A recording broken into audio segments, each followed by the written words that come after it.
Mzozo kati ya Irani, Israeli na Marekani sio vita vya hafla. Ni historia ndefu ya siasa, dini, ushawishi wa kikanda na nguvu za kijeshi. Kila kitu kilianza mwaka 1979. Mwaka 1979 kulitokea Islamic Revolution nchini Iran. Serikali ya Shahi iliyo karibu na Marekani iliangushwa na Irani ikawa taifa la Kiislamu lenye msimamo mkali dhidi ya Marekani na Israeli. Tangu hapo, Irani ilitangaza Israeli kama adui. Uhusiano na Marekani ukavunjika vibaya. Hapo ndipo mzizi wa mgogoro ulipoanza. Irani inaunga mkono makundi yanayopigana dhidi ya Israeli kama Hezbollah na Hamas. Israeli kwa upande wake imekuwa ikifanya mashambulizi ya siri dhidi ya malengo ya Irani, hasa Syria. Hii inaitwa Shadow War, vita ya kivuli isiyo rasmi lakini ya hatari sana. Tatizo kubwa la mzozo huu ni silaha za nyuklia.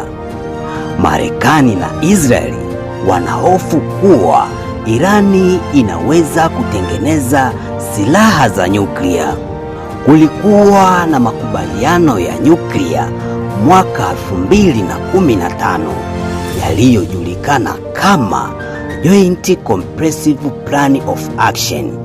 Lakini mwaka 2018 Marekani ilijitoa kwenye makubaliano hayo na kuweka vikwazo vikali dhidi ya Irani. Hii iliongeza moto wa mgogoro. Marekani ni mshirika mkubwa wa Israeli kijeshi na kifedha. Kwa hiyo kila Irani anapoitishia Israeli, Marekani huingia moja kwa moja. Kila Israeli anaposhambulia Irani, Marekani husimama upande wake. Hivyo mzozo wa Irani na Israeli mara nyingi hugeuka kuwa mzozo wa Irani na Marekani pia. Kwa nini mvutano wa mzozo huu unaongezeka?